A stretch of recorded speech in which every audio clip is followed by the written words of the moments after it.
And Roll call. right.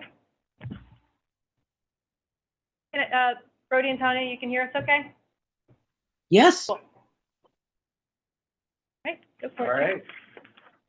Let's call the meeting to order of the Tree Board, Tumwater, Washington, Monday, March 11th, 2024, 7 p.m. Let's do roll call. I'll just go around.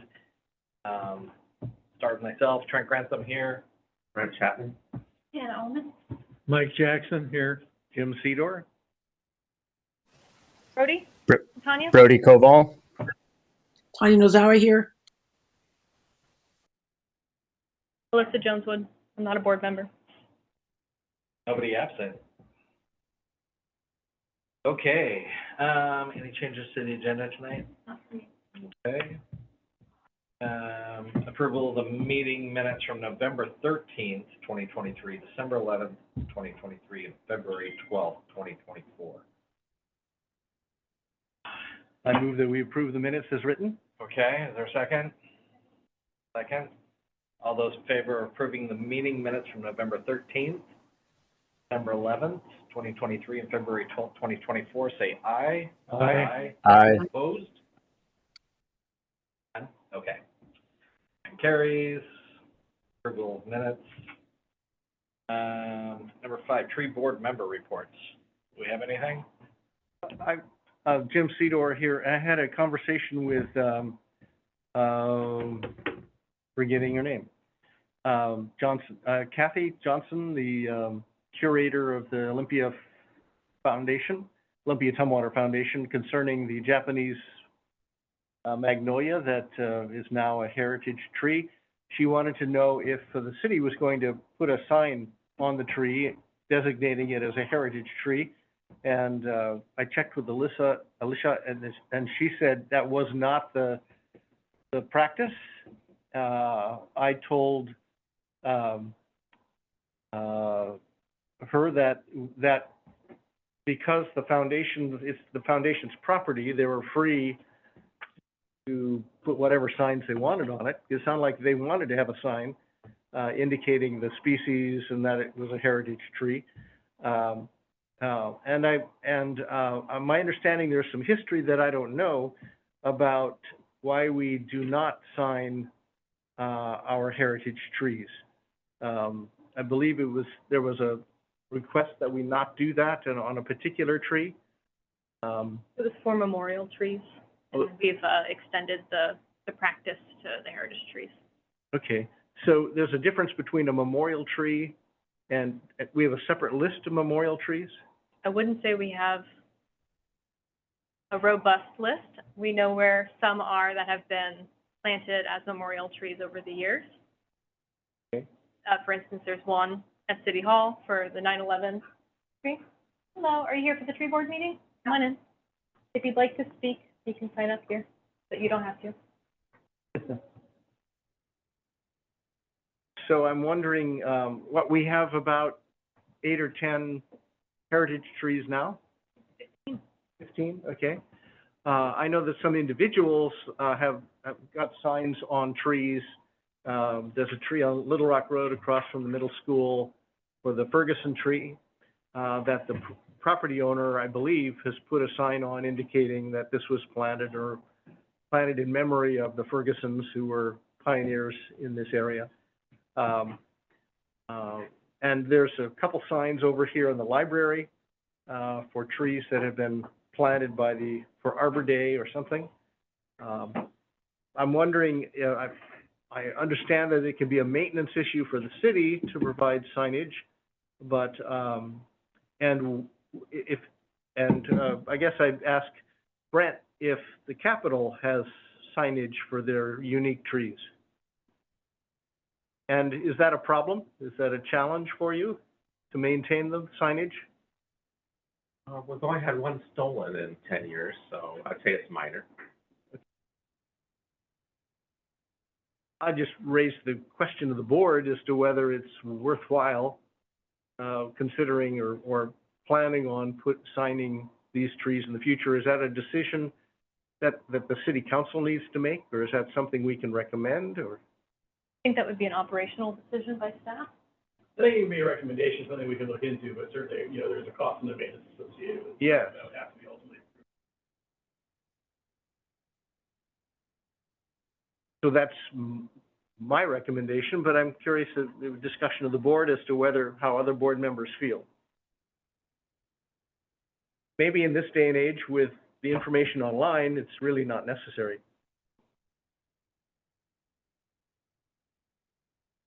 Yeah, my only comment is just, we've tried to do signage on a few trees before and it just hasn't taken very long and the signs are gone. I have a concern with graffiti.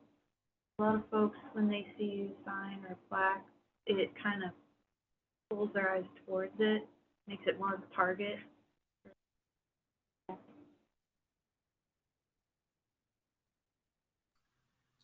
I know around the library in Olympia, because my office for the state's down there and I walk around the street trees, they have little tiny trees that talk about why they're great street trees and what they are and why they don't get so big.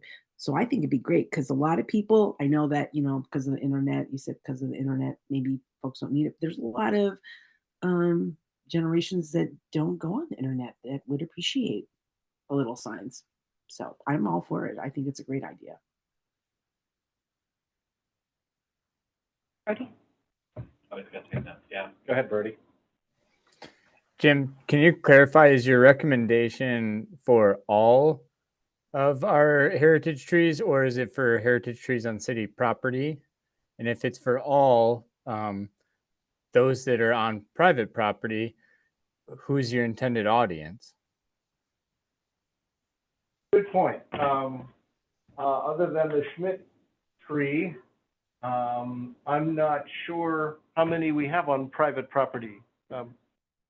I know that the Douglas fir, that was the first heritage tree that I oversaw. That's on private property behind a locked gate, actually. Yes. That the DOT ones are in our right of way, but in front of the DOT facility here. There are a number actually in the right of way or in the yards of residents. Most of the ones that were made heritage trees in 2011 are on private property. So I'm wondering if it would be with the property owner's permission. We get the property owner's permission before we can designate the tree as a heritage tree. But what I sense you suggesting, Brody, is that we get the permission of the property owner before we put any signs on it. Yeah, I And think if they that gets object, us. we would do it. Go ahead, Jim. Yeah, and if they object, then we would not put the sign up. Yeah, I think that's a great starting point. I think it gets us almost where we would need to be. I just don't want us to waste time and resources on this if the tree is not somewhere where it can be easily and readily seen, and the sign as well, by the passing by public. That's my only concern with the question. Good point. I mean, I suppose it would, who would design it and how big would it be? And I suppose there's a bunch of things we'd have to consider. It's just a little tiny.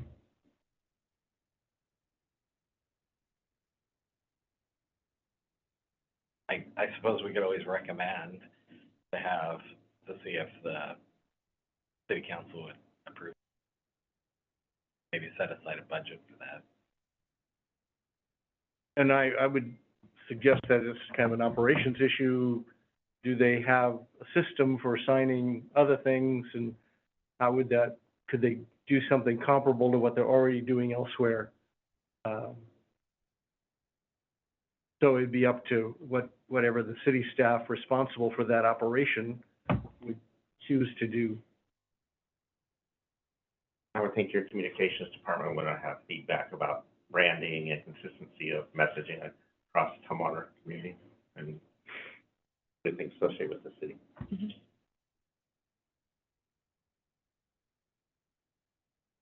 would it be possible to suggest without like doing a formal, vote? Or we went that far, or? Get the feedback perhaps from the operations staff? I can look into the feedback from operations staff, but I think if it was something that went to council, we would need a formal motion. Yeah. But I can take that on as an action item for myself to reach out to operations staff and communications staff about the feasibility and requirements for signage, including on public and private properties. Alyssa, can I just add to your list to check in with them on if we do go down this path? I don't want to get too far into the weeds here tonight, but something to think about is like a QR code on the sign that offers the sign's content in multiple languages and also would link them to a web page that can tell them more about that from the online platform. Yes, I can include that. And to clarify, Jim, did I hear you're recommending for heritage trees or also Arbor Day trees that we're planning for Arbor Day?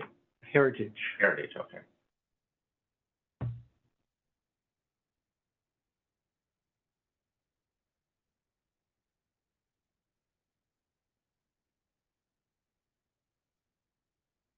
That's all I have.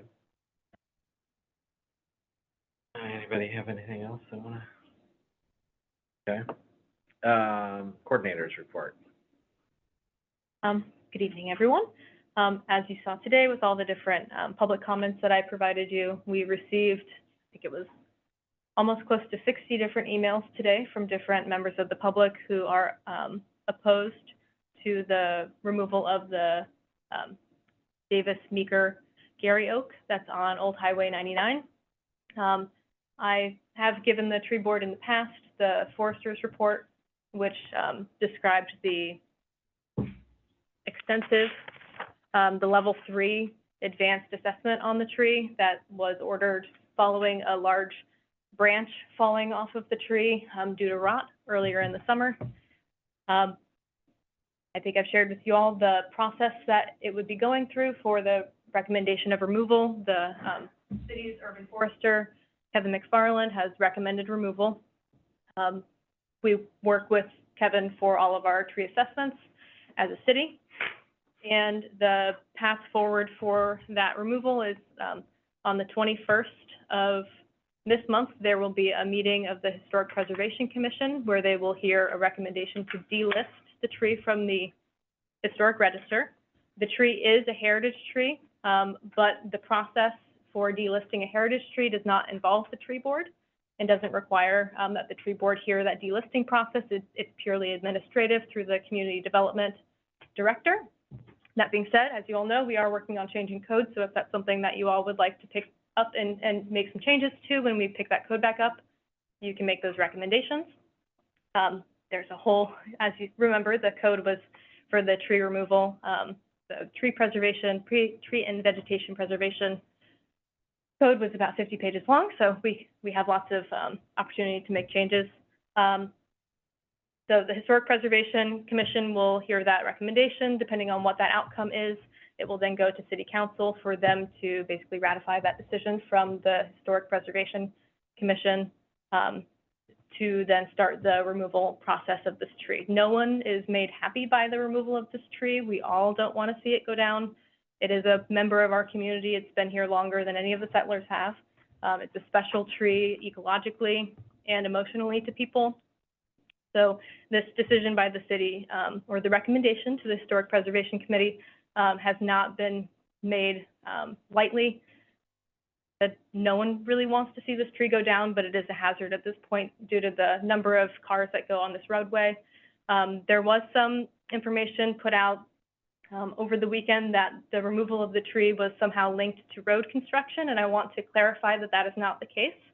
This removal and the discussion of this tree happened after the limb fell and after assessments were done on its health. It's not related to any development or any plans. There's no reason other than the tree's health to be moving forward with this in this way. So I wanted to note that before we moved over to public comment. Also to note that the bill at the state legislature for the Wildland Urban Interface Code passed. So we're working on adopting that language. It was the language that we wanted. We're working on adopting that by the deadline that we need to. Which is when, I believe it's still March 15th, but I could be wrong. this year, Yes, in 4 days. 4 days. No, it's certainly not going to be done by March 15th because we still have to go through the approval process. But since that decision has been made, there was an email that was sent out by the Building Code Council that they're deferring to the state legislature for that decision as well, and that they decided, because they made a different decision that wasn't the same, but the legislature trumps that, and that's the direction that we're moving in as a state now.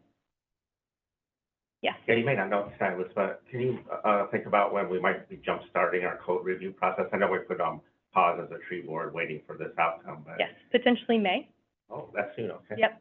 So now that we have the guidance from the Wildland Urban Interface aspects, we just need to basically kickstart the contract again with the consultant and figure out scheduling.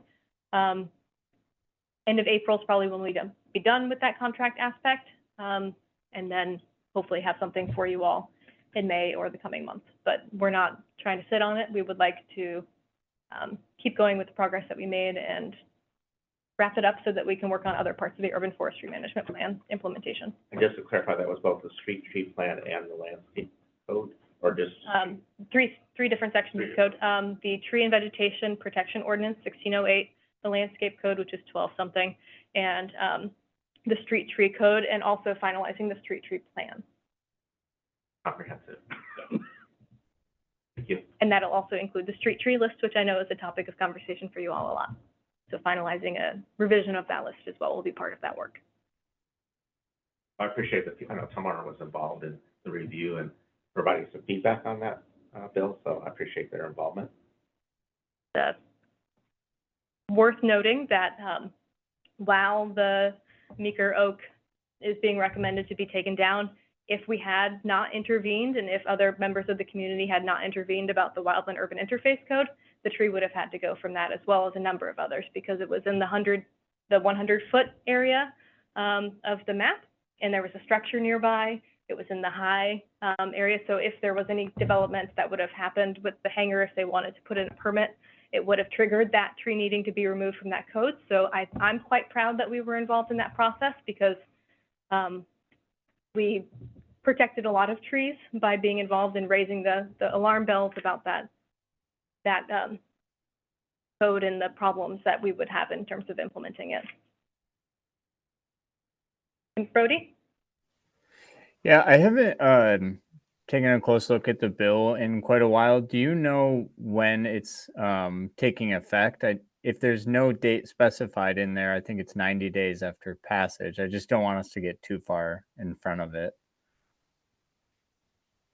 It's been a couple days since I read it as well, and some changes were made since I last looked at it. None that were substantial in terms of us not being happy about the outcome, but I can look into that and report back. There's some exceptions, but they don't typically become law. You know, the governor has to sign it next, and then it's July 1st of this year. Sometimes exceptions are noted in the bill itself for implementation time, but that's the normal time frame. And the governor doesn't have to sign it for it to become law. In Washington, it's a kind of goofy exception that if he doesn't sign it and doesn't veto it, it still becomes law.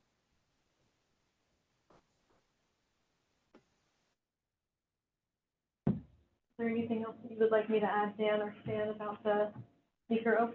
Nope, just appreciate you, taking testimony for it today. I think as all you know, the city council is holding a work session where they're being briefed on the report, and they too have received a number of public comments. And so I'm just here to hear public comment and take notes back to the city council. I know Elizabeth's been doing a great job of, collecting all those as well and making sure that the various folks around the city that need to be informed are being helped, are being informed, as well as your comment in previous times that you have heard, about this issue. As Elizabeth mentioned, it's unfortunate, but here we are. And I know we have a number of folks online, as well as I believe here, talking about the oak tree. So we'll just stand to public comment here for them. Would either of you like to provide public comment, or? Okay, then here's the list. of people who have signed up to make public comment. I can ask them to be unmuted whenever. Jensen is the first one. Jensen Van Meter. I don't And see just Jensen. given the nature that we do have a number of folks online, you do have an agenda, this isn't a topic on your agenda tonight. For the folks online, we'd ask that maybe keep this 3-ish minutes, since we do have a number of folks that would like to comment. All right, so, sorry. Yep, the Katarina Simmons, you're now able to unmute yourself if you would like to provide comment. Let me figure it out. Looks like I'm here. We hear you. Okay. Yeah. So I'm one of the people that was just like, whoa, why are they cutting down a 400-year-old tree? And I hear your reasoning, which is reassuring that you're not willy-nilly cutting down trees that we can't really replace in any sort of way. I just wanted to express concern that it makes me really sad when I see things come down and then they just get chipped or whatever, when it's something with this kind of heritage. And I don't know what the plan or what processes the city has in place, but if there were ways to take any salvageable pieces of the tree and make something for City Hall or whatever, so it doesn't just go into compost or wood chipping or whatnot, that like some way of preserving the history and the beauty and the value of the tree were put in place, not just selling it for firewood or chipping it for garden beds or whatever. I want to just encourage you in general, obviously, to preserve our trees for the sake of our children and our environment, while also keeping us safe. But when something like this comes down, it would be wonderful to see that there was a process to preserve some of the dignity and history involved in a tree like this for the community. So that's all I have to say. Thank you. Teresa Jennings.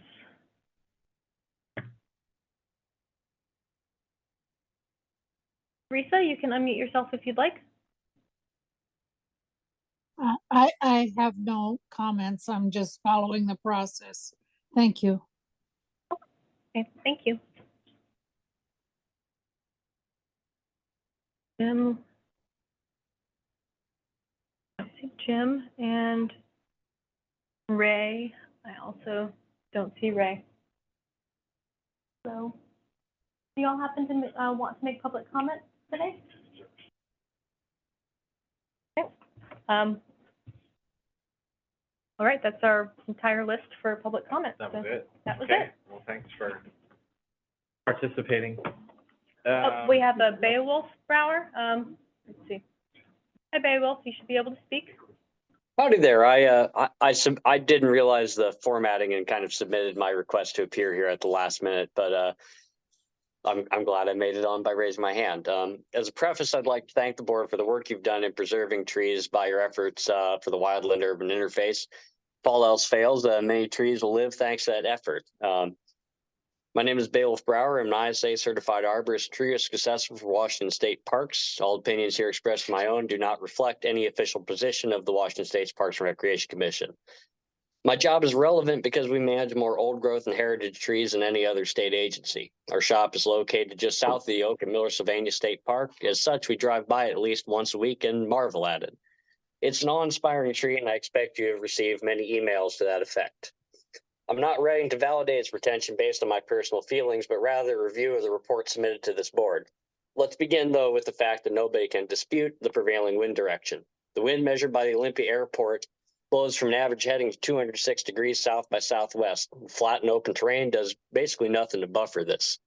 Under these conditions, even a healthy tree would be expected to lose limbs during severe wind events. This oak is no exception and is more apt to damage based on its age. This is a fact. But also a fact, the road is to the west of the tree and the hangers to the east. The wind is unlikely to blow limbs further than they currently extend towards either target in the event of a limb failure. Concerning the decay, I'd like to paraphrase Alex Shigo, who tree board wise I take you're probably all familiar with. You know, a tree that lives half a century must fight off tens of thousands of injuries and pathogens. It cannot quarantine itself, move from bad ground, or even heal from the attack of all the pathogens that must consume it in order to live. If you were 400 years old, you would look considerably worse. This is a fact. Now, the most severe outcome of this tree failing would be a complete stem breakage near the ground. The report by Tree Solutions describes as having slightly more soundwood than required to support itself. On the surface, this seems to slightly tip the needle towards retention, but there's more than that to consider. The notion of required soundwood is based on a study by Matt Heck in the 1980s of plantation-grown conifers. It is hotly debated among arborists and is applicable to deciduous trees and is not necessarily applicable to deciduous trees with their open, spreading crowns. The stoutness of a tree, which directly correlates the amount of leverage exerted by the wind, is not factored into this. I would encourage this board to consider the article, The 1/3 Rule by Frank Wren, which delves deeply into this topic. Reading can, however, only take you so far. To see this theory in practice, I'd encourage you all to visit Schaefer State Park and go stand inside of one of the maples in the old campground. This tree is older than this country and is deserving of this modest journey that you might see its perspective. Also, as a side note, the fact that Tree Solutions recommends retrenchment. I know Scott Baker, the tree undertaker, and I would be inclined to agree with him based solely on his reputation. So what do I think should be done? Retrenchment is certainly a good option, and this tree sure as hell deserves the effort. But another option is not listed in this report by Tree Solutions or by your agency forester there. We simply make this tree stronger and prevent the branches from falling to this ground. Simple, right? It's easier to see than explain. At the state capitol, there's a maple, with much worse decay than this tree. It is extraordinarily well braced and cabled and cannot possibly fail in any impactful way. Again, it's easier to see than describe. You can stop over on your way down to Schaefer. Tree Solutions, as well as several local outfits, are well versed in this practice and would do a great job. That's about all I have to say, but I really like this oak tree, and I would consider putting serious time and effort into it to retain it. You know, hundreds, if not thousands of people every year drive past this tree. It's a well-known local landmark, and as I'm sure you're aware by all the emails and just by your own personal feelings, it's well loved by its community. Thank you much. Thank you, Beowulf. And I realized I didn't ask if anyone else in the audience, the virtual audience, would like to raise their hand if they would like to speak as well. I just note to say that if there are multiple people within the industry, I'm not an industry expert, I'm just a concerned citizen, local EMT, and if there are other options with something so special as a 400-year-old oak, I feel like maybe it is the city's responsibility to see to it, especially if the tree is still viable and alive. You know, if it is just a matter of weakening with age, who among us is not? But don't put me down.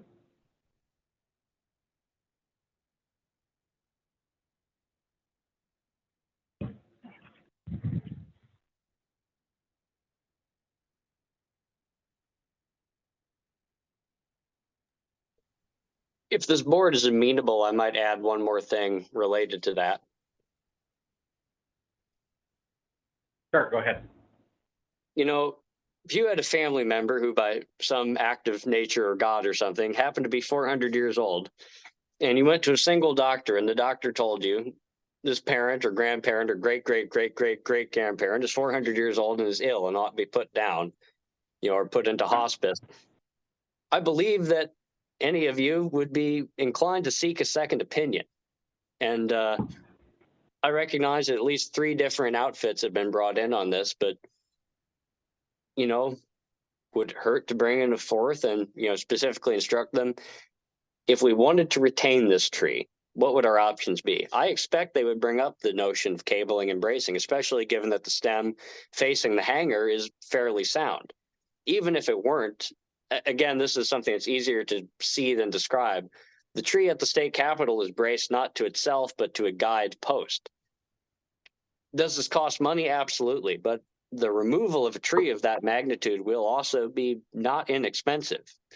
And I think also it might not be a terrible idea to do an appraisal of this tree so that you might better complete a benefit cost analysis of removal versus retention. This tree provides ecosystem services that are quantifiable in a monetary sense. What is the certification I'm thinking of here? It's a tree and plant appraisal qualification, I think it is, through ASCA, the American Society for Consulting Arborists. They have a number of people in this area who could provide you such a consultation. And on a tree of, this notability, I'm sure would probably give you guys a pretty good rate.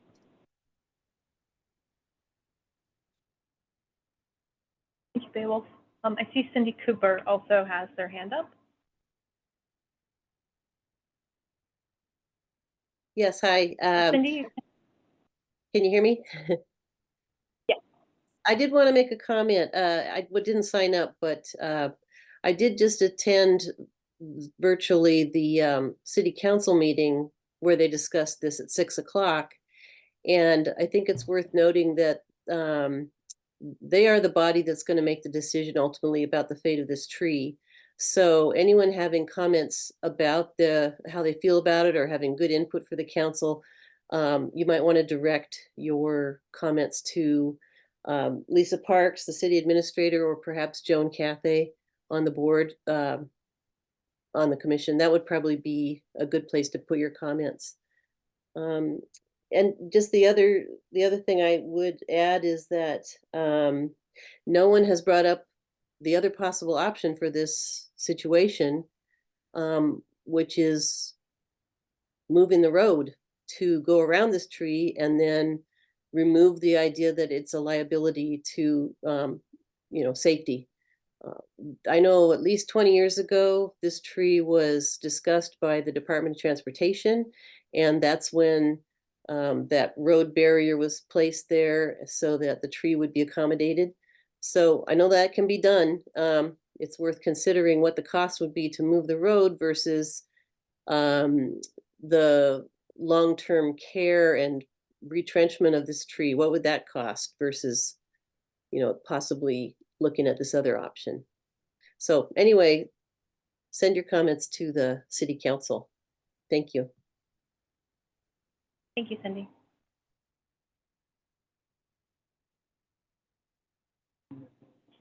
Anything else, Chair? All right. Thanks for the comments. Annual chair and vice chair election. So we're coming up on our election because this is when everybody is stated, right? Do you have anybody we don't have anybody this year who's coming up for renewal? Not that I'm aware of, no. So, are there any recommendations for chair or vice chair? I would move that the current slate of officers has been doing a great job, and would nominate Trent to be our chair and Mike to be our vice chair for another year. Second that. Second that, all right. So So it is a year term, just to clarify. 1 year term. 1 year term. Yeah. Okay, so Any other recommendations from Zoom land? Tanya or Brody? Agree. So seconded. All right. Second. So we've got a motion to reelect the chair, Trent Grantham, and vice chair, Mike Jackson, seconded by Brent. All those in favor say aye. Aye. Opposed?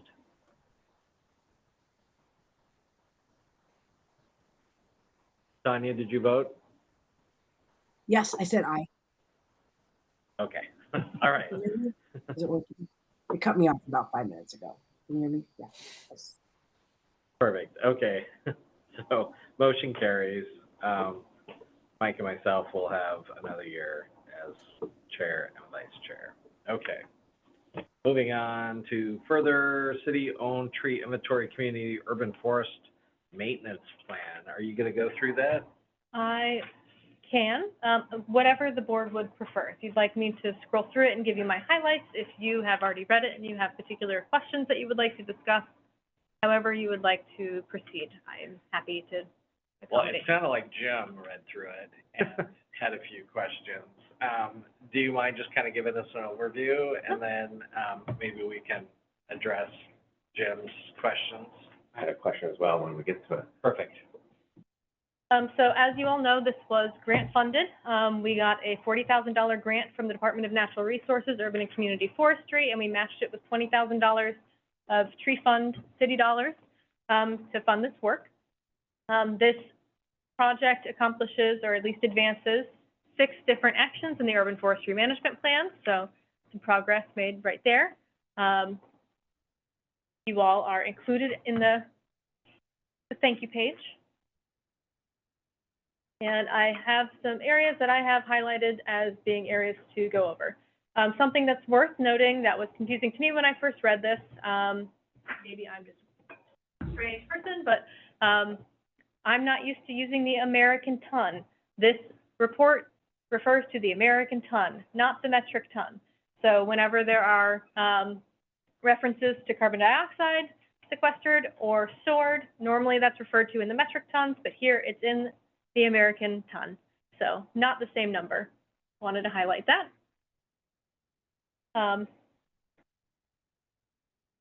65 point, so a couple things. This report refers to trees in natural areas, to street trees, and to inventoried trees. I'll explain that. So back in 2018, many of you were part of the street tree inventory process as part of the development of the Urban Forestry Management Plan. And you know that we worked with volunteers to ground truth some of that street tree data prioritized in areas that the city maintains the street trees. That's the street tree data. Other than the volunteers fact checking if the trees were still there or not, and with the help of Jim for some of those areas, helping determine the species of tree where it was not listed by the volunteers prior. That data is still the 2018 data, but with trees that have been removed since 2018 removed. That's all it got cleaned up, which was important, and we got a lot of trees that had been removed off of the list and updated some information, and it was great. It's not an overhaul of all of the street tree data, though, unfortunately, because it was bare leaf season, short turnaround time, only had so much that we can do. The inventory trees are trees on city-owned property. So all of the trees here in the inventory are on city-owned properties. The inventory trees are trees that are on sites like City Hall, the library, and parks. Those natural areas are places that the city also owns that had a whole lot of trees that we didn't have the budget to count every single one. So Pioneer Park, for instance, is a natural area in the way that this report refers to natural areas, where they did a sampling process, where they did random sampling of identical sized plots, and then they kind of extrapolated from that sample to determine an estimate of the trees that are in the natural areas and the ecosystem services provided by those trees based on the sample. So the natural areas are essentially parks, some are stormwater ponds, some are stormwater areas. One of them is a wellhead site, but they're city-owned properties that were just too forested for the budget to allow them to count every tree. That being said, somehow they decided to count every tree at Historical Park. So that park has all of the trees counted, but the other ones do not. So that's the difference between the natural area, the inventory trees, which are those that they did count and go touch each individual tree, and the street tree data. Yes. And where are the trees that are in the city parks? What group is that in?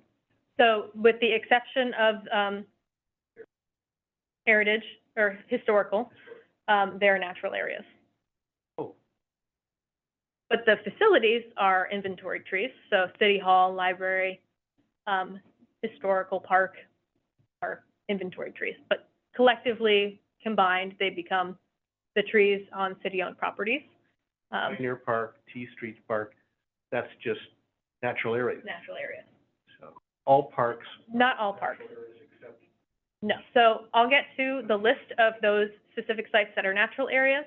Other than that, every inventory tree is a city-owned property.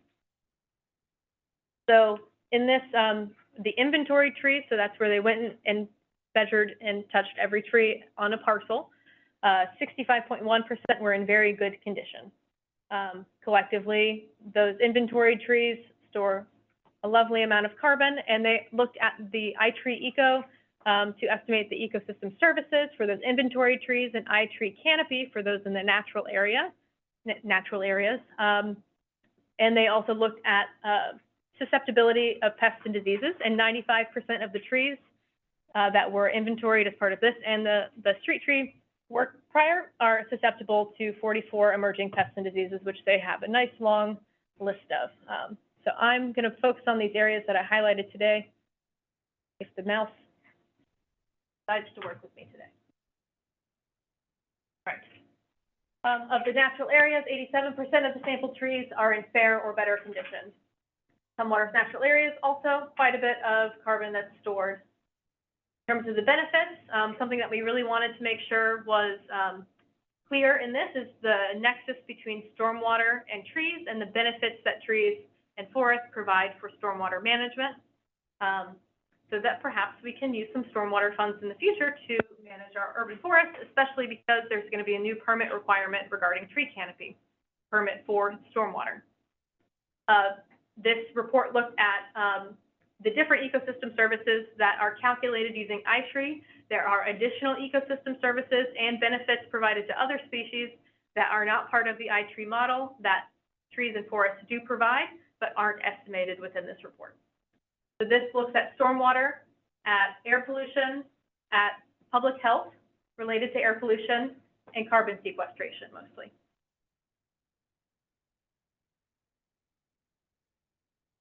So looking at all the trees that they were inventorying, there is $3.4 million of maintenance work that needs to be done. And the Urban Forestry Management Plan dictates a 4-year cycle for maintenance. So they divided that by 4, and we have a budget need of $850,839 per year to do the maintenance that is required. Yep. What's budgeted per year currently for tree maintenance? For maintenance, it's like maybe 200,000. Over every year when we report for Tree City USA, I send in our expenses from the different city departments that work on trees, and on average total, we spend about $1 million a year on trees, but that's including removal, pruning, planting, irrigation, staff related to it. So what's relevant to this report is about 200,000, so about a fourth of what's needed. Okay. So we will be, myself and other staff that are working with trees more closely than I, who gets to think about trees theoretically more often. We will be using this number in the upcoming budget cycle to request this funding, either that full amount, or it may be, depending on what maintenance is required, a kind of a phased approach. But most ideal would be asking for what we need and getting it, but we'll see where we go from there. So in terms of, there's some maintenance actions that they recommend, and I just wanted to note this one because I know that this is something that I hear from Brent a lot: increase the genus and species diversity and new and replacement tree plantings to reduce reliance on abundant groups. And something that we'll get to in here, we are extra abundant in maples. Sorry for the scrolling. I'm sure this isn't fun for your eyes. The tree data was inventory. The tree data inventories trees was used with iTree Eco, and the natural areas with iTree Canopy. Like I said, that was how we got the calculations for the ecosystem service benefits and the value of the tree, of the trees. Pretty picture from Pioneer Park. So for that, these are the natural areas, Jim. These are then, there were 42 plots randomly selected as 8 different natural areas. So it's a stormwater site, Saff Road Park, which is where we're focusing most of our restoration efforts right now, Barnes Boulevard Southwest Natural Area, the Linwood Isabella Bush Park, Palermo Pocket Park and Maintenance Shop, including our well there, Henderson Boulevard, Pioneer Park, Trosper Lake Natural Area, and Tumwater Hill Park. Those are the natural areas referred to throughout this. Other city properties were inventoried tree by tree. I wish I could have gotten more grant funding so that they could have counted every single tree, but I was only so successful. In terms of the inventory trees, red maple, Douglas fir, each comprise nearly 9% of the overall population. You can see here that the Norway maple is the most abundant, followed by the Callery pear, red maple, and Douglas fir. With we have so many of these charts. You can look at them at your leisure. There's so many. I'm not going to look at all of them today. I would just like to note, for those top 2 species, that many communities throughout the country have them listed on their noxious weed list now. Norway maple too? Yep. And I should qualify, I mean, the reason we have them is because they're super tough and tolerant of a lot of stress. Yeah. But on the other hand, they're invading native plant communities and violating the services that native plant communities can provide. And they create a lot of extra maintenance for hardscape areas, sidewalk damage, street damage. So it's like everything, there's a two-sided coin. They're very tough, and they're doing the good things that trees can do in any community, but there's also a dark side to these particular 2 species. And I just wanted to note that they are being outlawed or highly discouraged from many communities across the United States. Comment or question too from Brent. Let's take a look at the top 10 there. How many of those are native? 2. Well, the Doug fir, I guess. So Doug Well, fir, the big leaf maple. Big leaf leaf maple. Red oak? Isn't red oak not? No, it's not. It's only white No. oak. So what about the prunus cereal? No. I mean, there are some native trees, but probably not those. What strikes me is that our overabundant trees, with the exception of Douglas fir, we planted.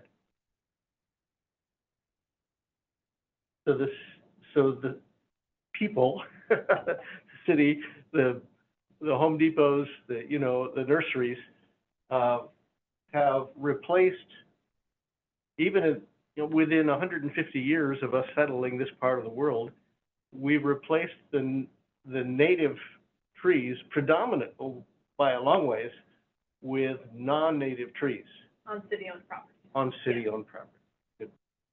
Now, particularly just how this is going to impact our street tree recommended list, which I know we're going to address later, but I'm really excited about this data feeding and informing a future project, or a project that's on hold. But, And I guess this is maybe a question more for Trent. My assumption is that a lot of these species would be chosen by developers as street trees, as Right. opposed to, if most homeowners aren't gonna go buy a big leaf maple, to plant in their yard. Yeah, I mean, typically, these are ornamental trees that have, specific growth habits And they're resilient and they're available. and they're cheap, Yeah. relatively. Yeah. Sure. Yeah. But the impact of, my sense is that, as I'm looking at new developments, particularly as the lots get smaller and smaller, the predominant trees that are on these developments 10 years after they've been built were put there by the developer, not by the property owners. probably true. So the way we can influence this is influencing the developers. We're supposed to choose from the recommended street tree list. Yes. So there's that connection, there's that interface between this study and where we can have an impact, or where the city can have an impact. I do strongly believe this report will be helpful to us in terms of the data being able to be leveraged for policy and other choices in the future.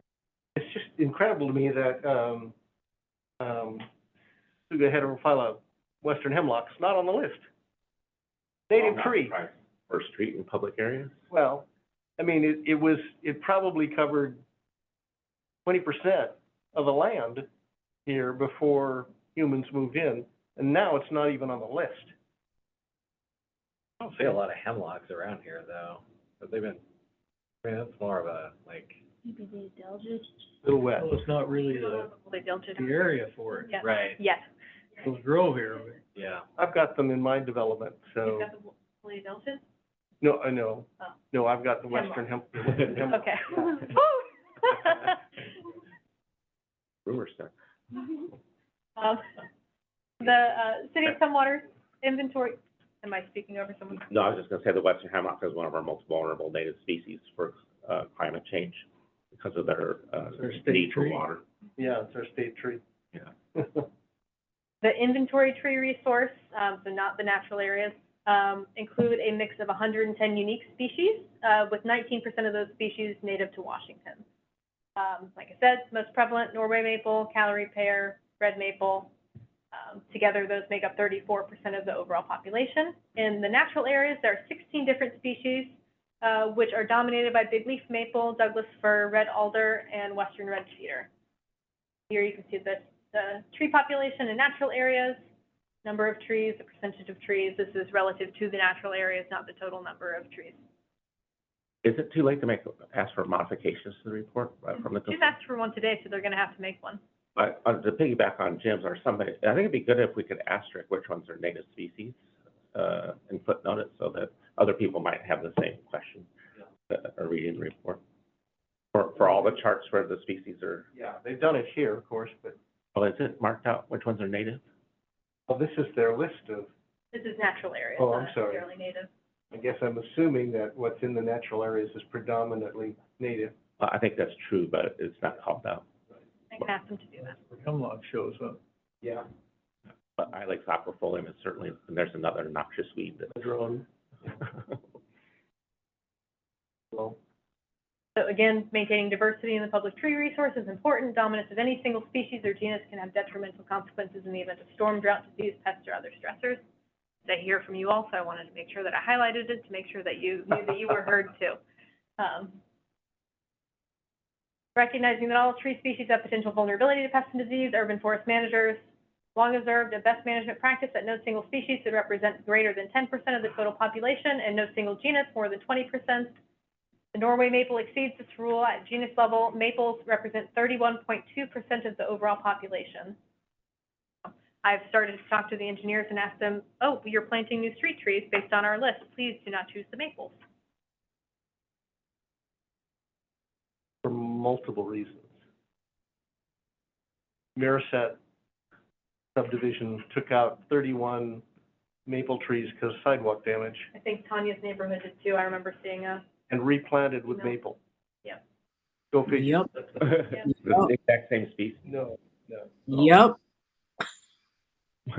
There, the one neighbor who I asked about why you planting the same kind of tree, he said, well, because I won't live long enough to tear up the sidewalk anymore. So Yeah. There's a number of charts here about inventory trees relative age distribution. We're pretty almost there, not exactly. Number In- more. That's in the native natural areas. It's inventory trees, so that's on city properties that aren't natural areas. Each table or graph will note it's either natural areas or inventory trees. So the inventory trees are not in the natural area, and the natural area trees are those natural areas on that list that we saw. So is there something we did 12 years ago that we planted a lot of trees? This is Probably. the DBH age class. So my understanding is that that's the DBH of the tree, not the age. That's probably newer trees, though. But yeah, I'm sure that's development. A lot of the new developments going in.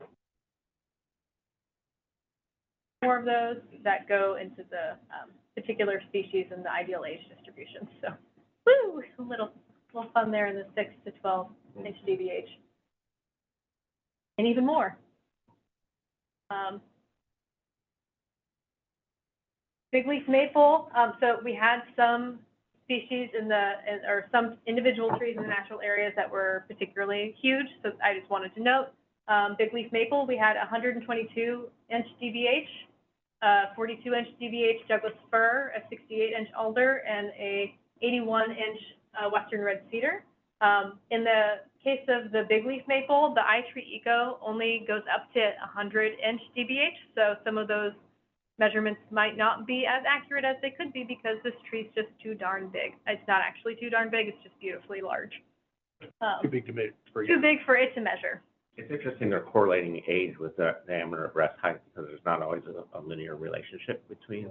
I think it's by species. They were looking at but I'm sure it's, But I just think it could be misleading to assume that just because it has a bigger size that it's older. Maybe wetter site. And tree species certainly all grow at a different rate genetically, and The the drone. environmental influences are highly Yeah.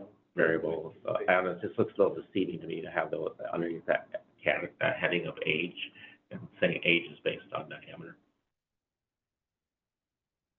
Maybe a footnote. In the natural areas, we are very close to the ideal age distribution. The inventory trees are in overall fair or better condition. 98.2% of those inventory trees were in fair or better condition. I think there's a pie chart coming Can you here. remind me, is the worst position poor? That's the only one level below fair? There's dead, Okay. critical, and poor. Okay. So you can see the makeup here. This is for the inventory trees. So we have 65.1% that are in very good condition.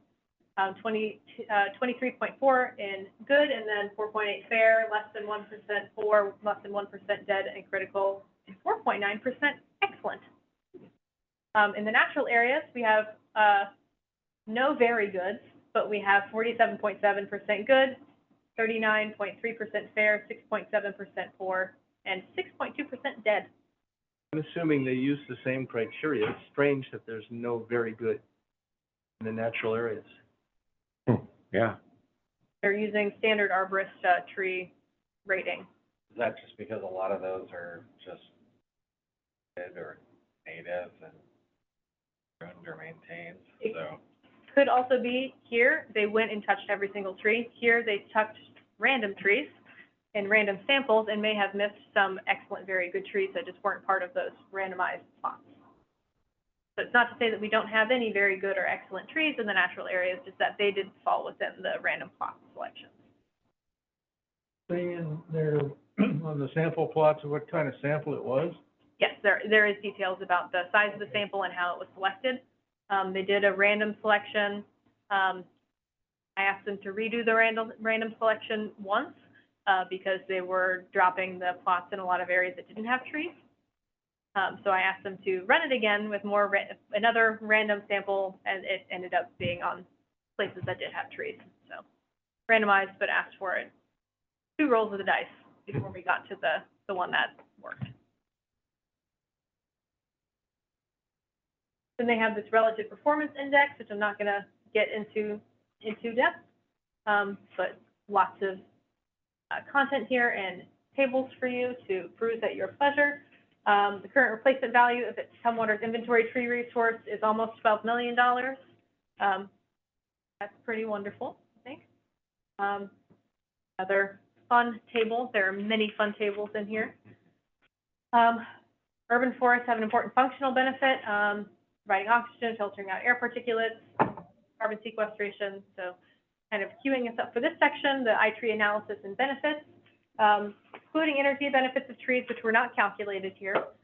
Tumwater's inventory trees provide an annual environmental benefit valued at $18,010. Then we have sections for each ecosystem service that's calculated using iTree Eco, including air quality, which goes into the removal of not the things that we don't want in our air, nitrogen dioxide, sulfur dioxide, PM 2.5, and ozone, and also, and here, one running theme in here is that the big leaf maple gives us the biggest bang for our buck in terms of ecosystem services. They sequester the most carbon, they remove the most air pollution. They were the most functional tree in terms of ecosystem service benefits, which is not how I normally hear them characterized by others. Yeah. So wanted to show a little love to the big leaf maple. They also go into the volatile organic compounds that the trees emit, and then they kind of did a net of that for the air quality benefits. The northern red oak produces the greatest volume of VOCs, followed by balsam poplar and Douglas fir. In terms of air pollution, each year in the natural areas, 8,733 pounds of nitrogen dioxide, sulfur dioxide, PM 2.5, and ozone are intercepted or absorbed, with an annual value of 27,898, or not annual, that's total. Then into the atmospheric carbon dioxide, because I'm such a nerd for this, I made a comment that gave me the metric tons in case anyone wanted to have that. So we have 1,785 metric tons stored in our inventoried trees and 24.2 metric tons sequestered annually in those inventoried trees. So again, that's like City Hall, library property, that kind of thing. Big leaf maple doing the most. There's another table here, or graph, an average of $2.39 worth of carbon sequestration from the big leaf maple. And then here's a nice table about the species and the carbon sequestration in tons per year and the estimated benefits from that. And in natural areas, it's currently storing 3,630 metric tons and sequestering 144.60 metric tons annually. These numbers are radically different between natural area trees and street trees. And that's why? The environmental conditions in which the tree is living under. iTree does, well, one thing that's different is it was a different tool used for each one. So iTree Eco for the inventory trees with much more data, and iTree Canopy for the natural areas. So it could be the two different tools being used, but they are both backed up by the U.S. Forest Service, by peer-reviewed science, and very highly regarded. It's a little hard to compare the two. You can compare one natural area with another natural area, but it may be hard to compare street trees with natural areas. For my purposes, in terms of carbon sequestration, I'm looking at the sum of the two and how it is compared to our emissions as city operations. And the issue of carbon sequestration, where the atmosphere is everywhere, that makes sense. But for the issue of stormwater, where, you know, a tree on the street has a very different exposure than the tree in the natural area, it's apples and oranges. One thing I'm looking for, and it's not there, is Quercus garryana. Not on the list. And one of the things, as we talk about planting plans and all that sort of stuff, we don't have any data that says this is what Quercus garryana is doing. And we know that it's of tremendous value for the ecosystem, which is not measured in any of this criteria. What's it doing for the squirrels and the bugs and the bees? They don't tell us how much money they want for these things, so it's a little harder to quantify. Yeah. I wonder if Lakewood has like a lot of Garryana, exactly. Have some sort of study that's like this that you could get some of that information. And so you can run iTree on a single tree yourself without a program or anything. You can put in the DBH of the tree, if there's any buildings and how close they are, and in what cardinal direction, some other information that I'm sure you would be able to determine. Then you scroll through a list that gives you tree species. Not 100% of the time do they have all the tree species, but it's likely that they would have Oregon white oak, and you put that in and you can get the value of each individual tree. You could run iTree Eco if you had the data about all the Gary Oaks, and we can pull where the Gary Oaks are within the inventory. They're not excluded from the inventory. There's not as many to show up on a table where it's less than 1%. Yes. So, and Nancy Partlow asked me to pull the inventory results for Gary Oaks, and I did, and I sent it to her. So we can do that, and we can put it into the more simplified iTree and figure that out per tree, and then have an estimate of those in here. But it's just such a small percentage of the overall total that it's not showing up in any of the tables explicitly here.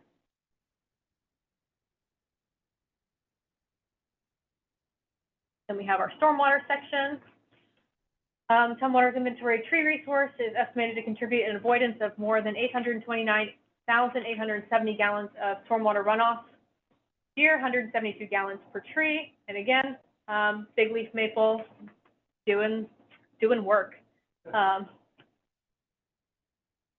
interesting because the conifers always get the credit for the stormwater mitigation compared to deciduous species.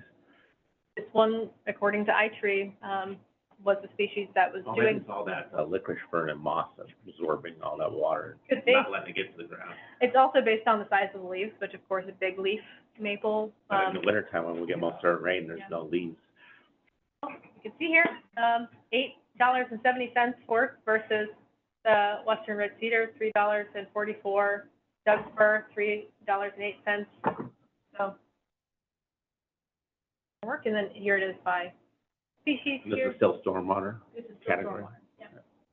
We get into the aesthetic, property, and socioeconomic values.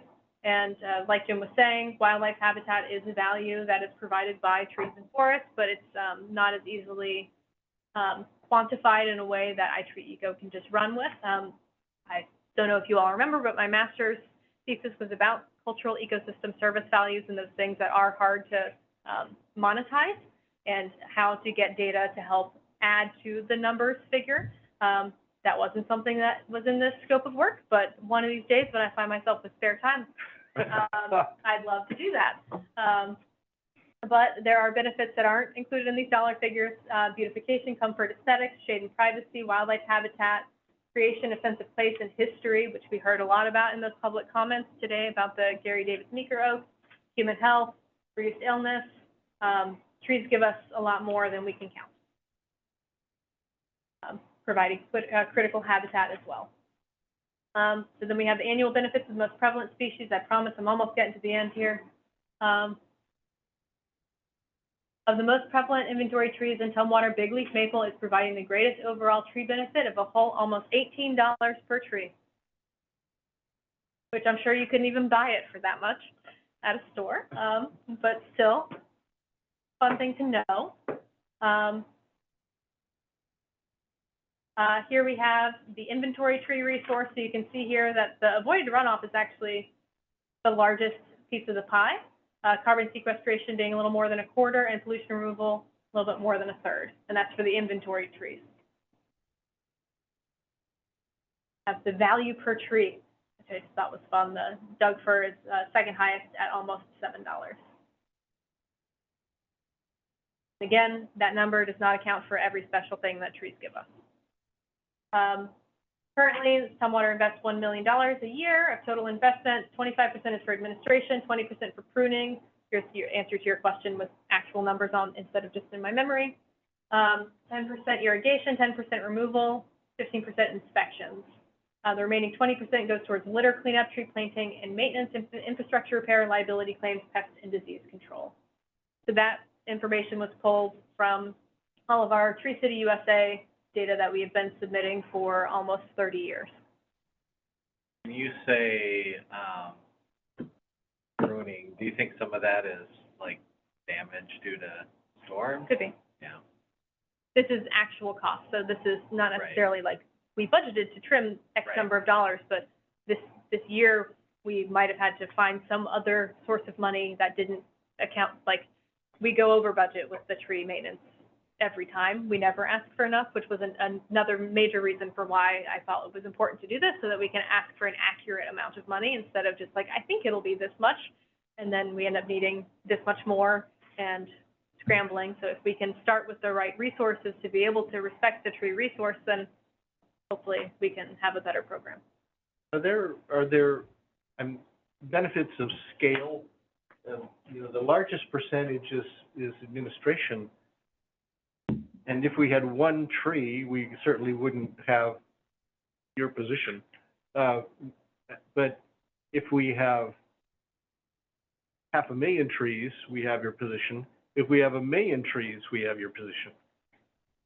So administration can go down as we increase the inventory, perhaps. Yes, but administration But not pruning. also includes, like when we do the tree canopy assessment, it's basically any staff time that's not with the chainsaw working on the trees. So when we do the tree canopy assessment, when I'm working on urban forestry management implementation, when Stan, who was here, is working on urban forestry management implementation, the amount of staff time that goes into that falls into the administration bucket.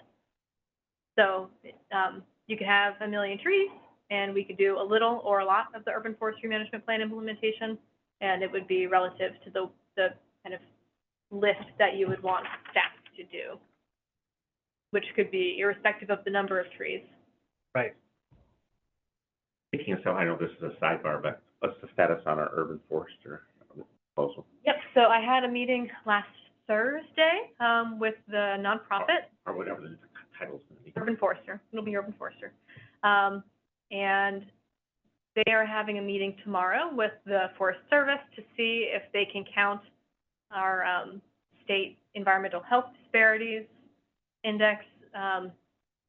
Whatever it is, we're gonna have to have some sort of environmental justice justification for wherever we send those dollars. So if we do have tree, giveaways, because there's some inventories in there, or some incentives rather, taking inventory, we might only be able to give them away to a particular census tract if the feds are providing that funding.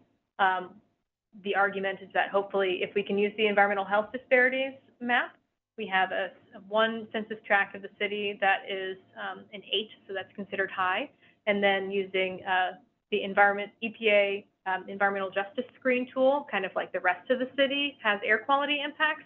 So if we can use those as a puzzle piece, then we can do the whole city, but we have to see if any of those or all of those combined is allowable by the Forest Service, and that they're gonna figure out tomorrow. I think I told you all I leave for vacation at 4 o'clock in the morning, this upcoming morning, so I'm not gonna know about what the outcome of that is until after I come back. But hopefully. So soon, we'll know soon. Yes, we should know soon if they will consider it, yeah. By the next meeting. I don't know why we wouldn't, but I will hope that we can get that information. I promise we're almost done with this document in terms of scrolling. I thought I would just stick it to the highlights, but it is still a 100-page document.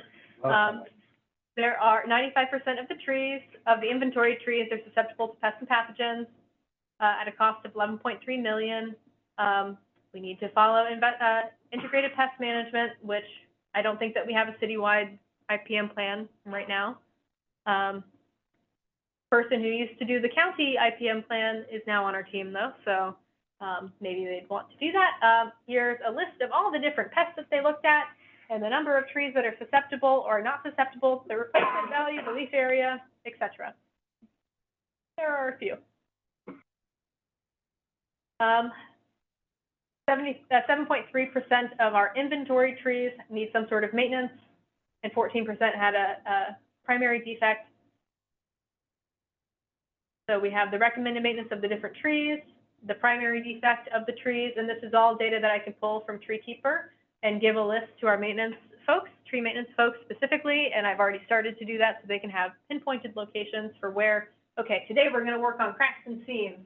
Where do I go? Okay, so this tree at this park, and this is what it looks like, and they can walk up to it and make sure it's the right one. So we're trying to create some management plans based on this data and running reports within TreeKeeper. The cost of the tree care, we went into the total. There's additional inspection costs or inventory stuff, priority removals, priority pruning, large tree pruning, small tree pruning, and unassigned trees. So that's stuff from the street tree. Thank you for coming. Stuff from the street tree inventory that wasn't recorded by arborists, that have big question marks because it just isn't assigned with any sort of data. So could be improved.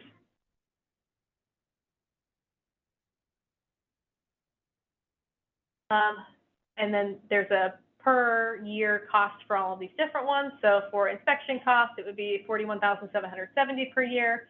Priority removals, we have 56 trees that are identified for removal at various sites. Some of these are non-native species that have been flagged for removal, like English holly, and some are hazard trees that need to be removed. So it's a combination of the two. Priority pruning, $11,660 a year. Large tree pruning, $114,800 per year. Small tree pruning at $11,000, and some change in the unassigned trees, which is a large part of that $2.3 million, or almost $600,000 a year. If we're going off 2018 data from volunteers, so probably not the most accurate, but perhaps. Do you have any idea of the cost differential between having XYZ pruning done by city staff versus a contract arborist? So they gave us their costs so that we can compare our hourlies to that.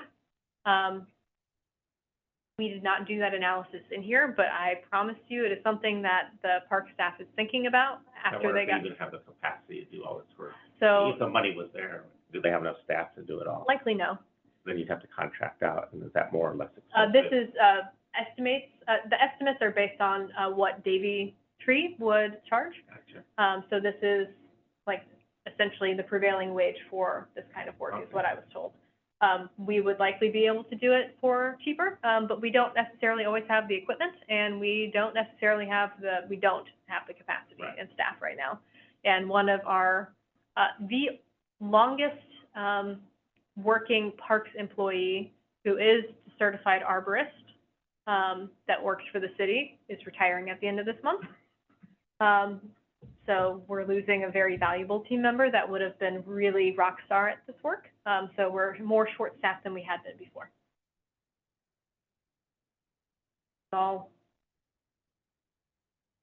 and then priority planting analysis. So we did an analysis based on stormwater, urban heat, and environmental equity or social equity, environmental justice in GIS. And the maps in here are not great, so please don't ask me to zoom in on them, but I can zoom in on them in GIS with the GIS staff. I can't do it right now, but they're not very helpful in this report, but know that they are more helpful to us. Getting late, so I'm not gonna go into, unless you all want me to get into everything. Okay, we looked at stormwater, urban heat island, income, environmental health disparities, and then everything combined and made these maps. So these are city-owned properties that are highlighted as being priority areas for us to plant for all of that stuff combined. Then we have private property. So take that's like things that we can do on our own property. And this is where we need to focus on incentives to plant trees in certain areas so we can focus on those very high areas. Yeah, and then there's legally what we can and can't do with FAA regulations. So we have those very high to very low prioritized areas based on all of those different inputs. And there's a bunch of different maps that are at the end, which we don't have to go into. But basically, we know a little bit more about what we have and how we need to maintain it. And that is the end of this document. There's more maps down at the bottom for the non-composites. And I can show you again on TreeKeeper that I can click on any of these trees and get information, and any of these green ones especially. I can run reports based on, I want to see all the Gary Oaks. I can write Gary Oak over here, and you can too if you have access to this, which I think most of you do. You'll have access? You still have access. We're not sure if we're going to keep the license or not. It's about $13,000 a year. Yeah. Park staff has asked us to look into that though, because they find it very user-friendly. So we'll see.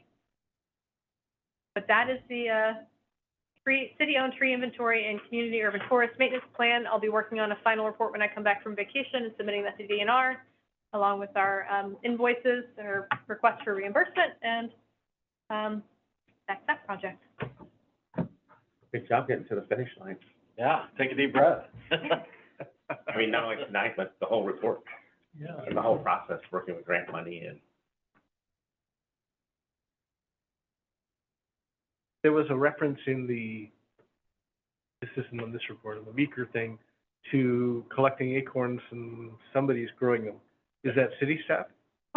So city staff, park staff collected about 40 acorns last summer, or late summer, from the Meeker Oak, and also Kevin McFarland, the city's urban forester, also collected 66 acorns. Or maybe it was about 100.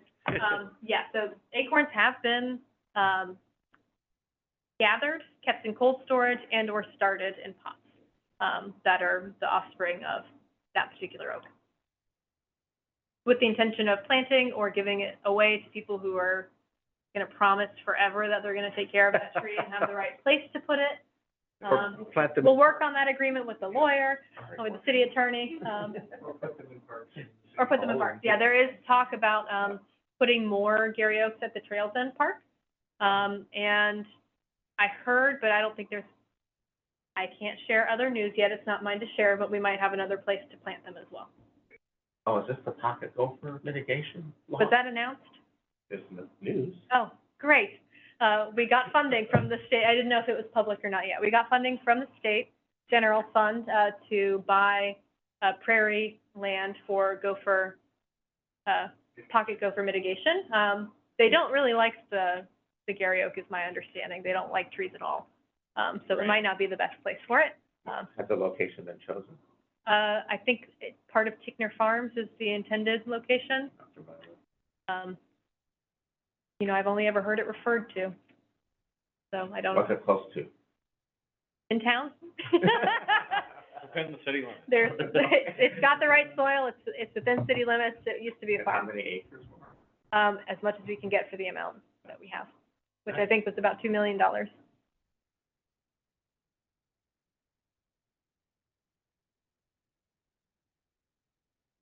Any questions on the report? Boy, there's a lot in it. I would just say that when I went through it, I noticed a discrepancy in the inventory on the natural area trees. So, maybe people acknowledge that there were two different numbers that they used, so they're gonna go back through the report and revise their statistics based upon the correct number. We may, one number was 50% more than the other, than the actual. So, I don't know which number they used in doing their statistics, so they're gonna go back through and revise, update the report. I assume there'll be a new date. Yeah. And I can redistribute the final version, and I will send them a note tonight about asking them to have an asterisk next to the native species while they're making that. And hopefully they do it while I'm on vacation, and then I have a 100-page gift to give you all when I come back. Just share the link to the webpage. Oh, I'm not gonna print it again, I'm sorry. Any comments, concerns about that, or? Right.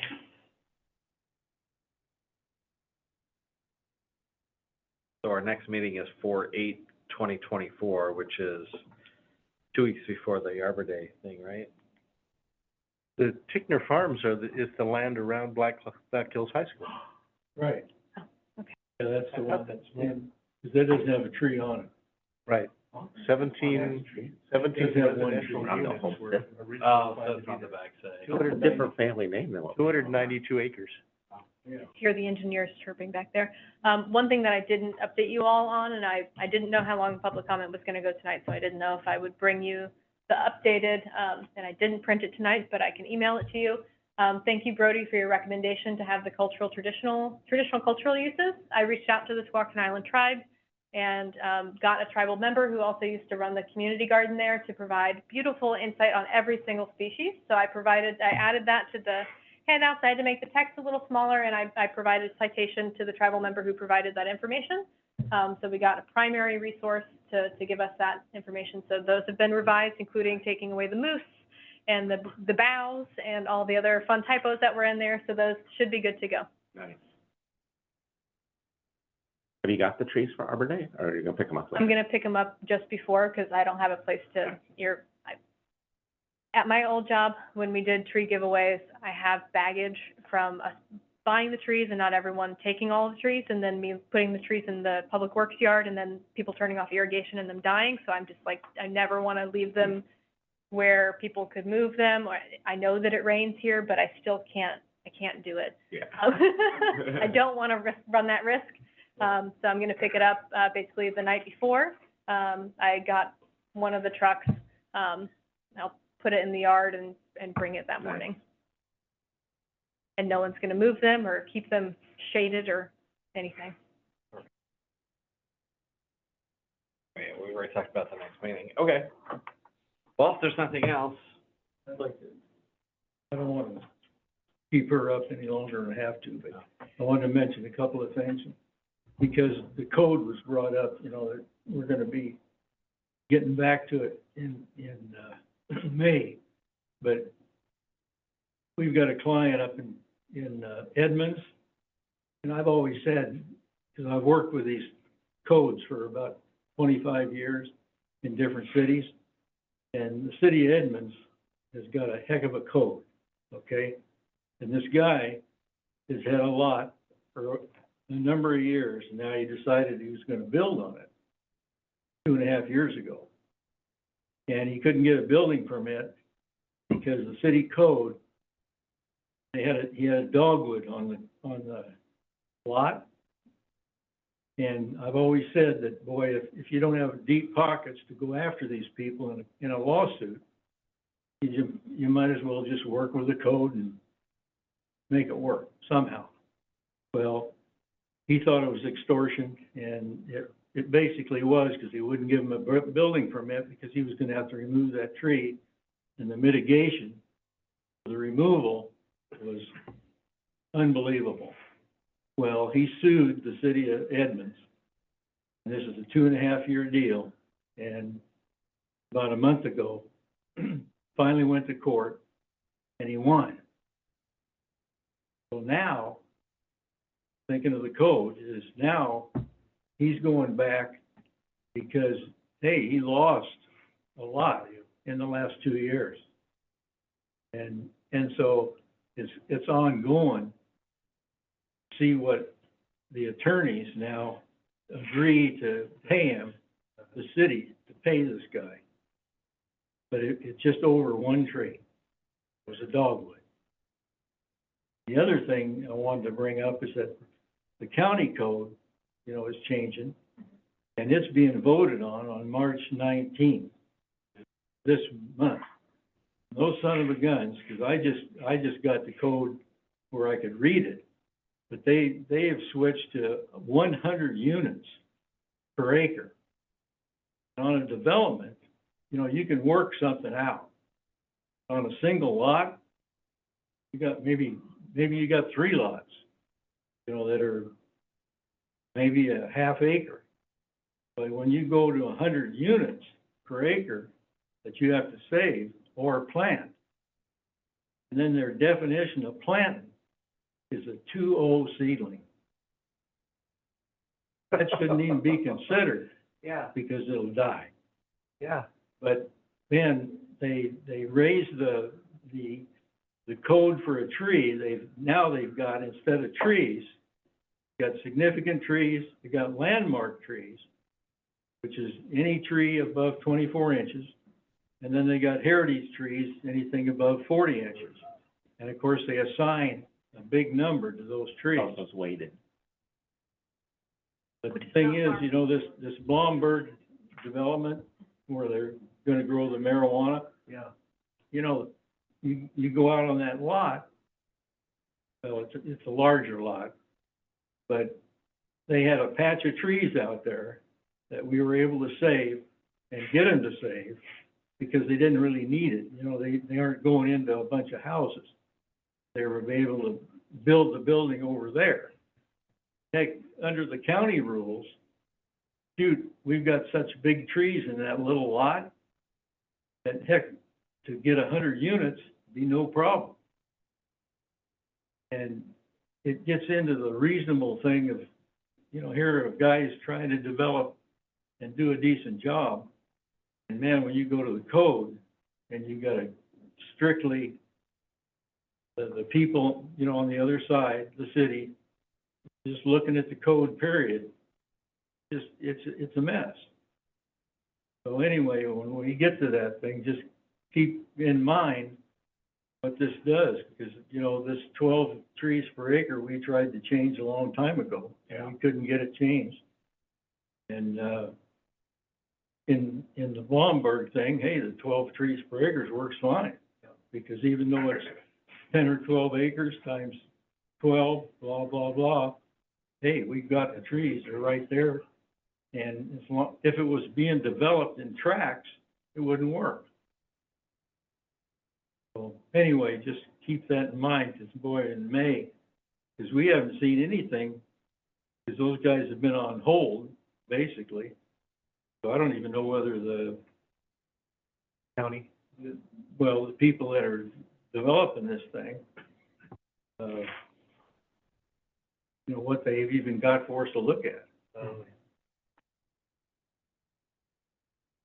So I don't want, that's good enough. You're fine. I don't have to put any tables away tonight. Oh. Good. But yeah, that's a Yeah. good point. I mean, when you start adding those units to trees, they require so many, it can be. Well, the county, I've read that thing 2 or 3 times and I still can't, because once they went to a landmark tree for anything 24 inches and over, because like Pierce County, see, that there's a lot out there that I've been on, they only had 1 tree. And since you have to save 30% of the landmark trees, hey, 30% of 1 is 1. And so you gotta save that tree. Probably right in the middle, or. That's where it was, Yep. right in the middle of the development. All right, well, I move that we adjourn the meeting. Second, Second. All right. congratulations on your reelection to office. Oh, yeah, thank you. I think there's a salary bump coming. I this might year. not even, I might not even live that long. Maybe shouldn't think the cards around Christmas. All right, meeting adjourned. Everybody. Thanks, virtual people. Thanks all. See you next month. Okay.